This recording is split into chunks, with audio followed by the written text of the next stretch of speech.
Stop! If your mental picture of the gold rush is a guy with a pan striking it rich, you've been sold a lie. We're ripping up the romantic myth today and diving into the golden delirium. This wasn't the American dream. It was one of the most violent, chaotic, and profitable corporate feeding frenzies in history. Picture this. California, 1848. Gold is found 9 days before the U.S. even officially owns the land. That brief window of anarchy created the most insane social experiment ever. The first man to discover the gold, John Sutter. He died broke. Why? Because the real secret to California's fortunes wasn't panning in the river, it was selling the shovels. Tonight we reveal the dark, untold truth. We'll show you how one ruthless entrepreneur became the state's first millionaire just by selling supplies. We'll expose the staggering cost of eggs, the equivalent of $90, that crushed the dreams of honest miners. And most importantly, we'll uncover the systemic, state-funded violence that led to the California Genocide. This event didn't just build San Francisco and Levi's jeans. It codified racial discrimination and destroyed an entire civilization to fuel the birth of the American West. You need to know this story. Hit that subscribe button and prepare to see the gold rush for what it really was. A story of genocide, corporate profit, and the birth of the American West. The Golden Delirium, the California Gold Rush, a story of genocide, corporate profit, and the birth of the American West. The California Gold Rush, 1848 to 1855, occupies a hallowed, romanticized space in American mythology, often depicted as a time of egalitarian fortune where any ambitious soul could strike it rich overnight. Yet the reality beneath the shine of that initial discovery was far darker, forged in a furnace of geopolitical chaos, economic absurdity, staggering violence, and institutionalized discrimination that forever shaped the American landscape. This is the true story of how greed, accelerated by the sheer velocity of migration, created the wealthiest and most violent new state in the Union. A golden flake in a sovereign vacuum. The geopolitical accident of 1848. The sheer dramatic chaos of the gold rush was entirely dependent upon a historical accident of timing. By 1848, the United States had fought the Mexican-American War, driven by the expansionist doctrine of manifest destiny. The discovery of gold occurred precisely during the agonizing transition of power. On January 24, 1848, a carpenter named James W. Marshall noticed shimmering flecks in the tail race of a sawmill he was constructing for John Sutter near Coloma on the American River. Crucially, the Treaty of Guadalupe Hidalgo, which officially ended the war and ceded California, along with 55% of Mexico's northern territory, to the U.S., was signed just 9 days later, on February 2, 1848. This razor-thin margin created a sovereignty vacuum. When the news erupted, California was under U.S. military occupation but lacked established civil law or an effective justice system. This legal void became the perfect incubator for anarchy, enabling the swift rise of vigilante justice and, later, state-sanctioned oppression against non-Anglo populations. John Sutter's folly. The price of a secret. The tragic centerpiece of the gold rush narrative is John Sutter, the Swiss immigrant who dreamt of establishing a grand agricultural empire, New Helvetia, on vast land grants secured from the Mexican government. When Marshall brought him the first gold samples, both men understood the existential threat the discovery posed to Sutter's meticulously planned pastoral domain. They attempted to keep the news an absolute secret. Their fear was instantly realized. As word leaked, Sutter's hired laborers deserted the mill site for the gold fields. His crops were left to rot, his livestock was stolen or butchered by squatters, and his land was overrun by the torrent of 49ers. Sutter's empire crumbled overnight. Despite spending the remainder of his life petitioning the U.S. Congress for restitution for his losses, his claims were denied. He died impoverished in 1880. Sutter's ruin serves as a grim counter-narrative to the gold rush myth. The man who owned the land where the gold was found was among its greatest victims. 2. Selling the shovels, the economics of certainty. The enduring romantic image of the gold rush features the lone, dusty prospector panning by a stream. This image obscures the financial reality. The vast majority of gold seekers never found lasting wealth. The true fortunes were made, not by finding gold, but by selling the means to search for it. Sam Brannan, the millionaire marketer. The actual trigger for the mass migration was not Marshall's quiet discovery, but the flamboyant public declaration by a shrewd entrepreneur named Samuel Brannan. Brannan, a merchant and newspaper publisher in San Francisco, recognized the certainty of profit lay in supplies, not speculation. He hastily purchased every available pickaxe, shovel, and pan in San Francisco. Then, in May 1848, he performed his masterful piece of viral marketing. He raced through the streets of San Francisco, waving a vial of gold dust, shouting the immortal phrase, "Gold, gold, gold from the American River." The rush began in earnest, emptying San Francisco of its population overnight. Brannan became California's first millionaire. He famously bought tin pans for 20 cents and sold them to desperate prospectors for $15, banking $36,000 in just 9 weeks. His success, alongside that of Levi Strauss, the German immigrant who capitalized on the miners' need for durable workwear by creating riveted denim pants, or jeans, proved the ironclad rule of the gold rush. The surest path to riches was selling shovels, not swinging them. Third, the global stampede, routes of hope and death. By 1855, roughly 300,000 people had poured into California from across the United States and virtually every corner of the globe. This unprecedented peacetime migration instantly transformed California into one of the most cosmopolitan and chaotic regions on Earth.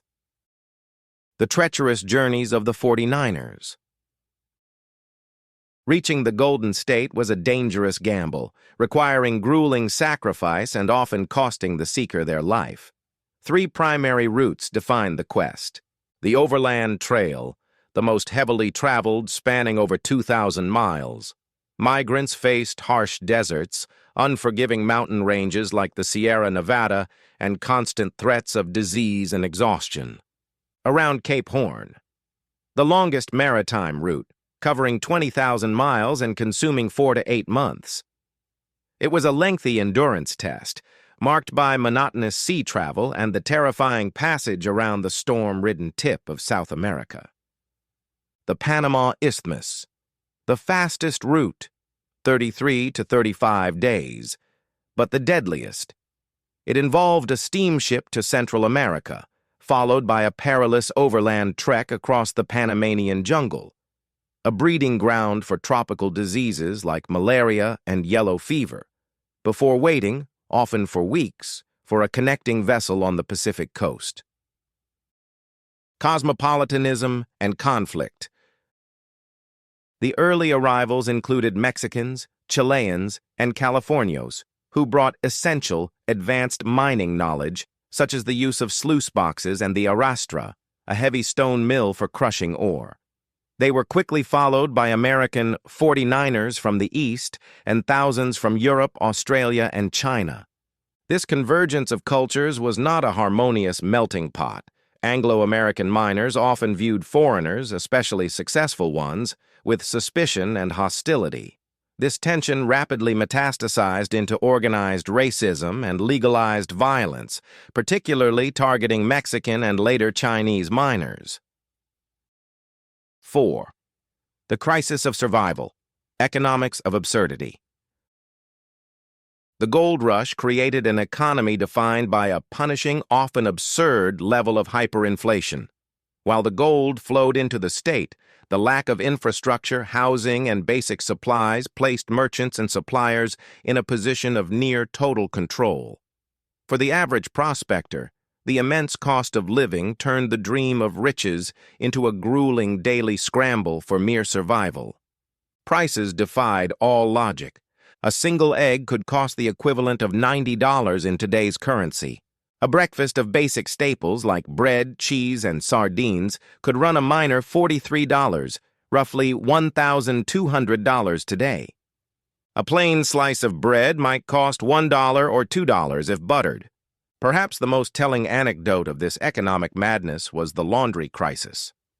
Laundry services in San Francisco and the mining camps became so exorbitantly expensive, due to the lack of labor and water in some areas, that it was often cheaper for miners to bundle up their dirty clothes and ship them across the Pacific to Honolulu, Hawaii, to be washed before having them shipped back clean. For the vast majority, the daily goal was not striking it rich, but simply earning enough gold just to replenish their stores and avoid starvation. The tyranny of the majority. Law, order, and oppression. The governmental vacuum of the first years led to the formation of extra-legal governing bodies, ostensibly created to restore order, but often used to enforce the prejudices of the American majority. The vigilante committees. As San Francisco's population exploded and its police force vanished into the mines, prominent businessmen formed vigilante committees. These groups appointed themselves judge, jury, and executioner, quickly restoring order through summary hangings, floggings, and deportations. While framed by supporters as upholding the Anglo-Saxon tradition of order, these committees were fundamentally instruments of self-governance by the elite, often used to assert dominance over a restless, diverse population.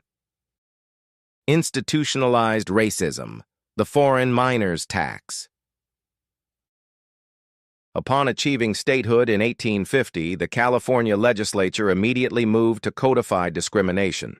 They enacted the Foreign Miners Tax Act. This law required all non-U.S. citizens who had not been granted citizenship via the Treaty of Guadalupe Hidalgo to pay an outrageous monthly fee of $20, equivalent to approximately $500 today. The tax was explicitly designed to drive out experienced Mexican and Chilean miners. When these miners refused to pay, the law gave license to Anglo-American tax collectors to seize gold, leading to violent confrontations, robberies, and anarchy. Though the initial ruinous tax was repealed in 1851, a reduced tax of $3 per month was introduced in 1852, specifically targeting the burgeoning Chinese population. Chinese miners, despite facing immense hostility, often contributed up to a quarter of the state's total revenue through this discriminatory levy throughout the 1850s. The legal climate was cemented in 1854 when the California Supreme Court ruled in People v. Hall that Chinese and other non-white persons could not testify in court against a white man. This ruling effectively legalized impunity. As one Chinese man wrote in a letter to the Alta California newspaper, this legal bias enabled those who wait the opportunity to hunt them down and rob them of the rewards of their toil. Robberies against Chinese miners totaled over $1 million, and between 1850 and 1862, 88 Chinese were murdered by white men, with only 2 murderers ever convicted. This era of sanctioned violence foreshadowed the Federal Chinese Exclusion Act of 1882. 6. The Shadow of Gold, the California Genocide. The most profound and devastating consequence of the gold rush was the near-total destruction of California's indigenous population. The gold served as the economic accelerant for a systematic genocide. Before 1848, the indigenous population was estimated at 150,000. The sudden, massive influx of hundreds of thousands of armed, impatient men directly invaded the resource-rich ancestral lands of native Californians. Between 1846 and 1873, Organized state militias, U.S. Army units, and private vigilante groups engaged in systematic campaigns of slaughter. This was not random violence. It was financed by the government. State and federal authorities allocated over $1.7 million to fund these campaigns against Native Americans. Historians estimate that as many as 16,000 California Indians were killed during this period. Thousands more died from disease, starvation, or were enslaved, often worked to death. By 1870, the indigenous population plummeted to just 30,000. The gold rush provided the motive, the means, and the political urgency for the new American administration to rapidly seize the land by eliminating its inhabitants. 7. The Golden Legacy, Statehood, and Infrastructure. Despite the internal chaos, the gold rush was a powerful engine of transformation for the burgeoning United States. The fast track to statehood, 1850. The population explosion, from 14,000 non-indigenous inhabitants in 1848 to nearly 100,000 by the end of 1849, created an immediate existential need for stable civil governance. Driven by this necessity, California bypassed the traditional lengthy territorial status and was admitted into the Union as the 31st state in September 1850, a rapid political victory achieved through the Compromise of 1850. Cradle of Commerce. The infusion of gold into the U.S. money supply spurred national economic growth. Crucially, the gold rush provided the foundation for enduring American institutions. Wells Fargo, established to provide critical financial services, banking, and transportation to the gold fields. Levi Strauss and Company, born directly from the need for rugged, durable clothing for the miners. The acute need to link the wealthy, isolated Pacific coast with the East became the primary impetus for the construction of the Transcontinental Railroad, finally completed in 1869. The railroad permanently shattered California's physical isolation. The Ironic Builders. The construction of the Central Pacific Line through the treacherous Sierra Nevada was overwhelmingly dependent on Chinese laborers. White workers often abandoned the grueling, dangerous work at the first rumor of a new gold or silver strike, but the Chinese, numbering over 10,000, proved incredibly resilient, braving explosives and extreme conditions. The cruel irony is profound. The group that was systematically excluded from legal protection and targeted by oppressive state taxes was the very force that built the infrastructure permanently integrating California into the nation. 8. Conclusion. The California Gold Rush was a singular, cataclysmic event, a spectacular collision of human ambition, greed, innovation, and brutality. It was the purest expression of American capitalism and expansionism in its most ungoverned form. While the rush accelerated statehood, forged enduring brands, and revitalized the national economy, it simultaneously led to the financial ruin of early pioneers like Sutter, cemented discriminatory laws against immigrant populations, and initiated the near extermination of indigenous Californians. The rush codified the spirit that defines California today, one of relentless ambition, high-risk speculation, and the enduring understanding that in any gold rush, the surest path to riches is to stand back from the panning and focus on selling the shovels. The state born of this delirium remains the Golden State, eternally driven by the energy of that great chaotic stampede. The California Gold Rush, the Golden Delirium, was the ultimate high-risk gamble. We've seen how the rush was built on the collapse of John Sutter's dream, fueled by the ruthless marketing of Sam Brannan, and sustained by the sheer chaos of a territory with no law.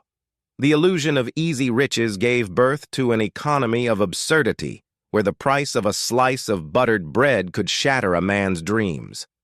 But the real, permanent legacy is forged in iron and blood.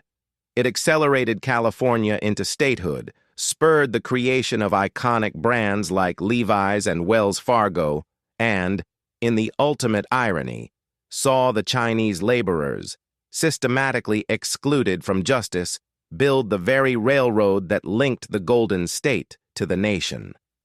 Most tragically, the gold rush was the engine of the California Genocide, costing thousands of indigenous lives simply to seize control of the land. This story isn't just history, it's the foundation of modern American capitalism. We've talked about the incredible injustices, from the foreign miners' tax to the laundry crisis. But what would you have done? If you were a prospector facing $90 eggs and knowing the law offered you no protection against violence, would you have stayed to gamble on that last river claim, or packed up and left? Let me know your stance in the comments below. I want to hear your toughest historical judgments. If this deep dive into the shocking truth of the gold rush changed the way you look at the American West, then do me a huge favor. Smash that like button. And for more uncompromising historical truth, the stories they didn't teach you in school, make sure you subscribe and hit that notification bell. You won't want to miss our next breakdown. Thanks for watching, and I'll see you next time right here on the Edge of History.